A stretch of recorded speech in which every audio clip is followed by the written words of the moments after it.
The camera pans across a crumbling classroom, buried in dusk and silence. Dust hangs like fog. A faint glow pulses from a lone candle, its flame struggling against the breeze seeping through a shattered window. 8-year-old Aryan, a Syrian refugee, crouches on the dirt floor, scribbling equations on the back of torn packaging. Sirens echo distantly. A piece of the ceiling creaks. His eyes remain fixed on numbers that give him order, control, hope. He whispers the answer to himself. Cut to 15 years later, a sleek black car door opens. Cameras flash.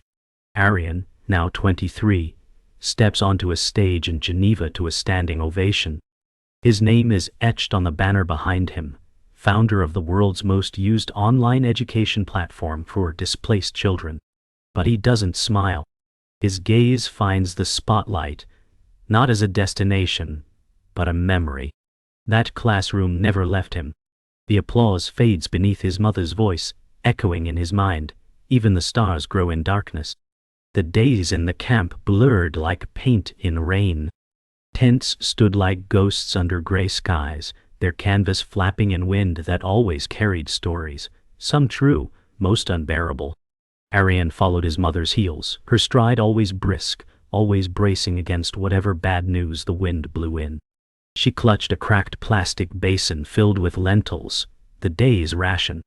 Her voice was a lullaby even when she spoke of loss. Today is quiet. That means it's a good day. They passed a group of boys playing football with a ball made of socks. Aryan paused. He wanted to join, but his mother looked back with eyes that pleaded, not now. Not yet. He lowered his gaze and kept walking. Around them, life persisted, but never without grief. It was a place where time taught patience, and patience raised silent warriors. Aryan sat cross-legged on a thin blanket in their tent, as rain drummed the roof like static. His mother boiled lentils over a small gas burner, humming an old lullaby. The radio crackled, one of the camp's rare lifelines to the world beyond. A male voice announced education services opening in a new wing. Aryan's ears perked. His mother noticed. "It's not much," she said, "but maybe it's something." That night, while she slept, he crept to the wing. Inside, a faded chalkboard, bent desks, and a single computer, a relic with missing keys and a flickering monitor. He touched it like it might vanish. The screen lit up. For the first time, the world wasn't just a place of escape. It was a place to enter. The education wing was no more than a storage shed converted in haste. Walls bore peeling paint, and cobwebs trembled from the ceiling's corners. Yet to Aryan, it was a cathedral. A man named Karim, with kind eyes and frayed notebooks, welcomed the children. "This," he said, pointing to the dusty chalkboard, "is where we imagine the world as it should be." Aryan raised his hand. "Will we learn computers?" Karim smiled. "That depends on who teaches us." Every evening, Aryan returned early, wiping desks, fixing broken chairs with string and tape. The computer became his obsession. He copied each menu, every symbol, into a notebook. Even when it crashed, he stayed, waiting, hoping. By the second week, Aryan had taken apart the keyboard. He traced circuits with a stick, watching how each press sent a pulse. Karim noticed. "Where did you learn that?" Aryan shrugged. "I just see how it breathes." The teacher crouched beside him. "You don't want to play outside? This is my playground," Aryan replied. The room echoed with children's laughter, but Aryan stayed with the screen, learning its rhythm like a heartbeat.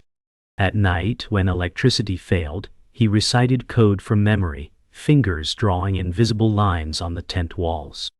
In the dark, the machine became more than a machine. It became his second voice. Winter descended like a slow suffocation.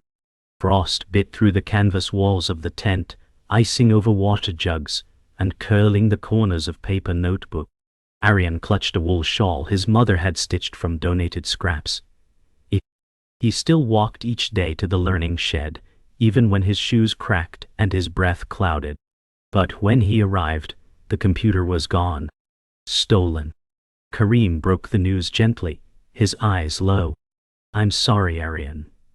Someone sold it, probably for fuel. Arian said nothing. He turned, walked out, and sat in the mud, staring at the wing. That night, he didn't speak. The wind howled through the camp, but he only heard silence, the kind that roars when your hope is stolen, not broken. Rumors flew like paper kites. The NGO had no funds, Karim might leave, and education days were paused. To Arian, it felt like abandonment disguised as protocol. He approached the camp's coordinator, a woman named Sahar with perfect English and clipboards for armor. Why can't we replace the computer? He asked. She sighed without looking up. It's not that simple, Arian. These things require approval. He stared at her. But learning isn't waiting. She blinked. Then softly, sometimes it has to be. As he left, her words rang bitter in his chest. A system designed to help had instead trained him to wait. Wait for food, for water, for power, for permission. But this time he would not wait. Arian's frustration found fuel in obsession. He began collecting broken electronics, radios, phones, discarded wires. In a corner of the camp near the latrines, he built a small den from shipping pallets and tarps. There, he tinkered by moonlight, using wire from headphones and a rock as a hammer. He fashioned a crude battery from old batteries soaked in vinegar. His fingers blistered, his eyes ached. But he saw light. Not metaphorically, literally. A spark. A flicker. Power. But his mother watched silently, kneeling beside him one night. You're building something, she said. He nodded. I'm building not to wait. Her smile was sadness wrapped in pride. Despite his effort, camp politics crept in. Other boys mocked him. You think wires will feed you? One sneered. Another kicked over his parts bin. Arian flinched but didn't retaliate. They weren't enemies. They were exhausted. Anger was just how children survive. Still, it wounded him. That night he asked his mother, "Am I stupid to believe in this?" She cupped his cheek. "You are dangerous, Arian, because you still believe." He didn't sleep. Instead, he drew circuits in his notebook, one after the other, until dawn cracked the sky like a promise. Weeks later, Karim returned with a box. Not a computer, but manuals, paper guides, schematics. "They're yours," he said. "Someone in the city wanted you to have these." Arian tore through the pages. Electricity danced from words into his mind. Circuits clicked. Ideas bloomed. With those books, he sketched his first concept, a solar-powered peer-to-peer learning tablet that worked offline. His eyes widened as the vision clarified. Not just access to education, but reinvention of it. He would build the tool he never had. And he would start with nothing but faith and scrap. Arian's sketches turned to prototypes, crude at first, stitched together with copper wire, aluminum scraps, and parts scavenged from broken calculators. He built circuits on flattened cardboard, each component labeled in neat handwriting. The children began to notice. At first, they stared from a distance, then inched closer, curious. One girl asked, "What is it?" Arian smiled. "A machine that listens, learns, and never forgets." He showed them how light powered it through the thin solar panel he patched from an old garden lamp. "Even the sun helps us study," he said. Karim watched from behind, tears glassing his eyes. Arian had stopped learning for survival. He had begun learning to create. Word spread. A visiting health worker named Leah stumbled upon the project while taking vitals. She paused, watching Arian explain voltage to a 10-year-old using chalk on a metal sheet. "Where did you learn this?" she asked. He turned, unsure whether to answer. "I didn't learn it. I needed it." Leah knelt beside the prototype, inspecting the pieces. "And this? This could teach without internet?" Arian nodded. "Someday." That night, Leah sent photos to a friend in Amman. No promises, just curiosity. But it was enough. Somewhere far beyond the fences and guards, the ripples had begun. 2 weeks later, an envelope arrived. No stamps. No sender. Inside was a note. Tell him he has 3 weeks. If he builds a functional model, I'll fund it. Arian read the note 3 times, then again aloud. 3 weeks. He didn't sleep that night. Nor the next. The camp dimmed around him, but his corner buzzed with light. Karim brought him food. His mother rubbed his hands when they stiffened. Pages scattered, wires tangled, batteries burned out. But he rebuilt, again and again. Each failure brought him closer. Each hour became a seed. 3 weeks wasn't a deadline. It was an ignition. On the 19th day, it blinked. The tablet prototype, assembled from a used LCD, repurposed calculator chip, and layered solar plates, lit up with a basic menu. Arian gasped. Karim clapped his hands over his mouth. "It's alive," he whispered. Arian navigated the interface. Basic math, alphabet charts, even a voice recorder. The children gathered in awe. "Can we use it?" someone asked. Arian passed it gently, like a flame. "You already are." The learning had begun again, not just for him, but for all of them. This wasn't just invention. It was defiance made real. Leah returned, and this time she wasn't alone. A man in a navy suit stepped out of the vehicle. A donor from Amman. He didn't shake hands, he asked questions. Battery capacity? How much sunlight per hour? Retention rate? Arian answered each without hesitation, fingers tracing graphs in the dirt. The man finally smiled. "You're not an inventor," he said. "You're an architect." Within a week, Arian was invited to Amman to present. For the first time, he stood outside the camp's gate with a pass in hand. His mother adjusted his collar. "You're not leaving," she whispered. "You're expanding." Amman was chaos. Clean, humming, and fast. Arian stood on stage at a tech showcase, surrounded by polished booths and screens flashing corporate logos. He presented the tablet prototype, now refined with help from local engineers. Oz was polite. Investors asked questions. But one face froze him. Yusuf Nader, CEO of a major edtech firm. Years ago, Arian had applied to a scholarship funded by Nader's foundation and been rejected without response. Now, Nader leaned in. "Where did you get this design?" Arian replied, "I built it, in a camp." Nader's expression hardened. "You should have come to us earlier." Arian forced a smile. "I did. You said no." The silence that followed was louder than applause. The next morning, Arian's prototype disappeared from the lab. His access was revoked. Doors that once opened now shut in silence. Leah tracked down the lab director. Nader had acquired the rights through a loophole in Arian's pitch materials. "You didn't patent it," she said, devastated. Arian stood frozen. "I trusted them," he whispered. He returned to the hostel and found the window open, his notes scattered. It wasn't just theft, it was erasure. But when he opened his notebook, a loose sheet fluttered out. It was Karim's handwriting. "They can take the tools, not the blueprint."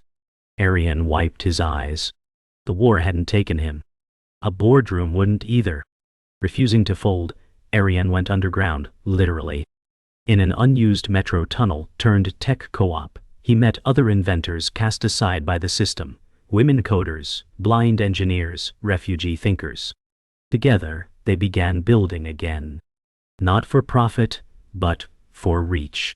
They named their group Root, symbolizing education from the ground up. Arian redesigned the tablet, open-sourced the code, and uploaded it to forums in 6 languages. Downloads flooded in from Kenya, Bangladesh, Haiti. He wasn't competing anymore. He was releasing. And in doing so, he reclaimed what no corporation could steal: impact. Nader retaliated. He filed an injunction claiming the new release violated trade secrets. Tech blogs exploded. Headlines read, "Refugee hacker steals corporate IP." Arian's name trended globally, for all the wrong reasons. He received threats.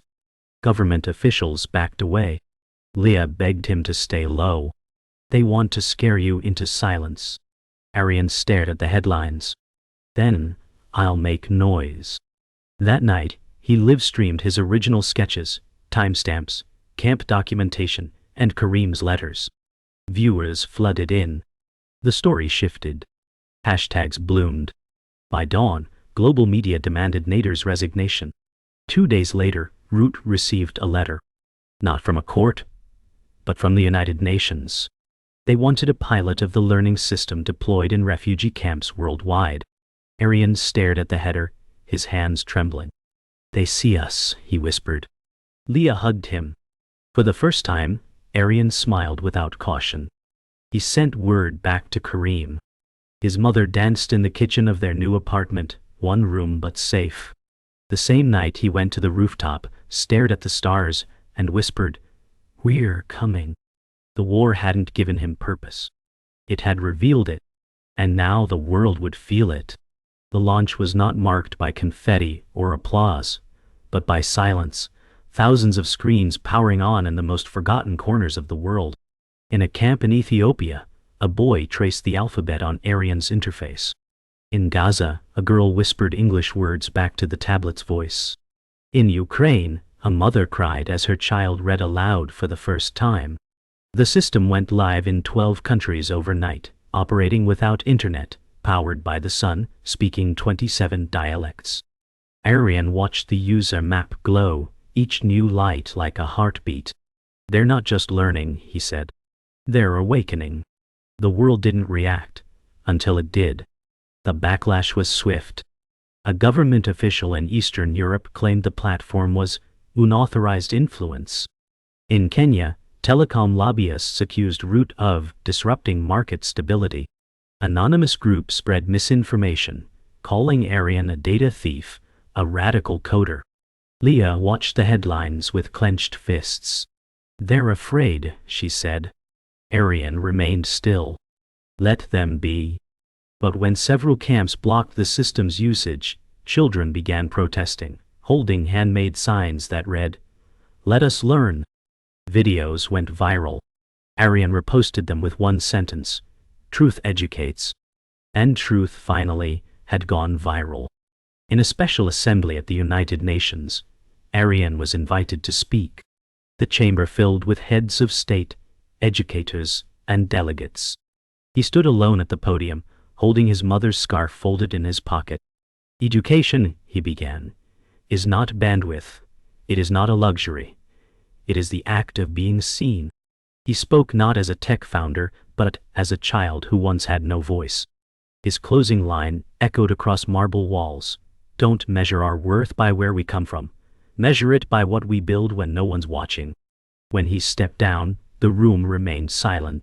Then the applause erupted like thunder. Within days, major global institutions reversed their stance. Grants flowed in. Hardware sponsors stepped up. Kareem, now running a school in Beirut, received 500 units overnight. Arian returned to Amman and saw Leah seated at a cafe, smiling without words. You changed it, she said. No, Arian replied. They changed it because they refused to stay silent. Children who were once statistics had become authors of their futures. From corners of conflict zones came messages, drawings, letters, voice memos. One girl's voice trembled through static. I want to build something too. Arian listened, his eyes stinging. You already are, he whispered. Root opened its first physical hub, a circular campus built inside a former refugee camp in Jordan. The entrance bore no gates, only solar arches and open doors. Arian walked slowly across the courtyard, past dozens of children, seated under trees with tablets in hand. One boy raised his head and said, Are you the one who made this? Arian paused. No, he replied. You did. You kept learning. That evening, lanterns lit the pathways and laughter echoed through the walls. Arian stood at the center and looked around. Not at what he had built, but at who had risen. This wasn't a climax. It was a beginning.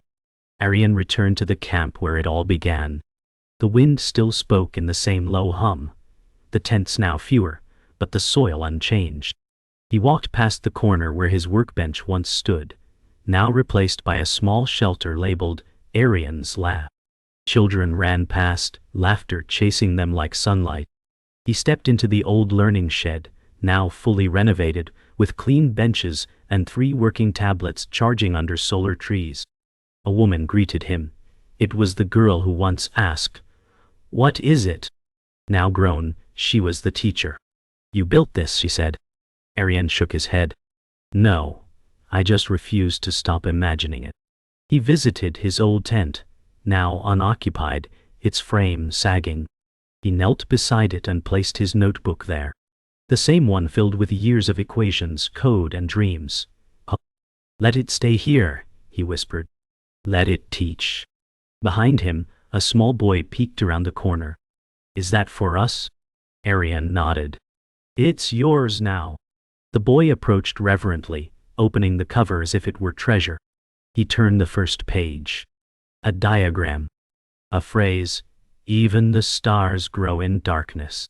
Arian stood, wiped his hands on his pants, and walked away without looking back. The legacy didn't need a name. It only needed to be passed on.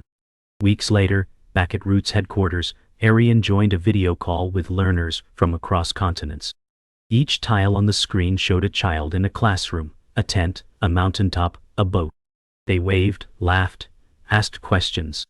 A boy in Sudan asked, "What happens if the sun stops?" Arian replied, "Then we'll find another light." The call ended with everyone singing a song Leah had written, an anthem of learning beyond borders. As the final note faded, Arian sat back in his chair. Alone in the dim room, the glow of the screen casting a soft halo. He didn't need to be seen anymore. He had become the echo. That weekend, Arian visited his mother's grave. The headstone was simple, her name and beneath it, the line she always said, "Even the stars grow in darkness." He brought no flowers, only a new tablet in a cloth pouch. He placed it at the base and whispered, "We kept going." The wind rustled the olive branches nearby. He sat in silence for an hour, then stood and walked away. But before leaving, he looked back once more.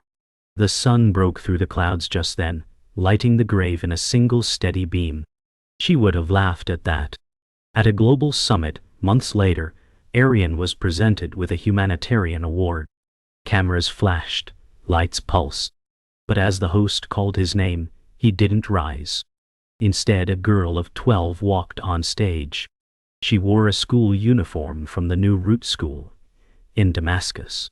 She held his notebook. "He said this belongs to all of us," she told the crowd. They erupted in applause. Backstage, Arian watched from a monitor, smiling. "That's the point," he said. "We don't need heroes, we need continuation." The curtain fell. The story didn't end. It simply found its next voice. Years had passed. Root had grown into a global network, operating in 44 countries, educating millions. Arian, now rarely seen, spent his days quietly building from the background. He declined interviews. He ignored accolades. But one day, a documentary team tracked him down in a quiet coastal town. "We want to film your story," they said. He welcomed them, served tea, listened. "Why didn't you ever take credit?" the director asked. Arian looked toward the ocean, its waves steady, unbothered. "Because credit distracts," he replied. "And I've never needed permission to continue." The crew fell silent. They didn't press. Later that evening, as the film crew packed up, a young assistant approached Arian with a small device. "My brother learned to read because of this," she said, voice trembling. "We're from Aleppo." Arian took the device, turned it in his hand, smiled. "It found its way," he murmured. "It always does." She asked, "Do you ever miss the spotlight?" He laughed softly. "The spotlight is a beam. I'm the wire." They shook hands, her fingers hesitant, his steady. In her eyes, he saw the same fire that once burned in his. A silent torch, passed with no ceremony. Back in the old camp, now transformed into a permanent settlement, one of the original root tablets still sat in the new library. Its screen cracked, casing faded, but it worked. A child picked it up and tapped the power button. The interface blinked, still functioning, still teaching. The child's fingers danced across it, mirroring Arian's movements from years ago. A volunteer nearby watched, then whispered. He never stopped. The screen loaded its first lesson, a simple phrase. What do you see when you close your eyes? The boy whispered back. The stars. The past hadn't vanished. It had planted itself in their hands. In a Root Leadership Summit, held years later, Arian's name was mentioned in a keynote. But no one knew where he was. No emails. No LinkedIn. Just a story passed down. They showed a montage of letters, photos, testimonials. No applause followed, only a long silence. Then a girl, no older than 10, stood up and said, "He's not gone, he's in here." She pointed to her chest. And just like that, the crowd rose to their feet, not to celebrate a man, but to honor a movement that refused to wear a single face. Arian had become what he wanted, unforgettable, but unseen. A final scene. A classroom in the New Root Center in northern Syria. Taiwan. A young boy logs into a tablet. The screen loads slowly. A logo appears. Then, a splash screen, powered by Arian. A teacher walks past, smiling. The boy clicks start. A message pops up. "Welcome back, learner." The boy tilts his head. "Back?" he whispers. On the wall above the whiteboard hangs a photo, faded, framed. It shows Arian as a child, in the original camp, holding a notebook. The caption reads, "Because it was never about me, it was about her." The final shot freezes there, then fades to black.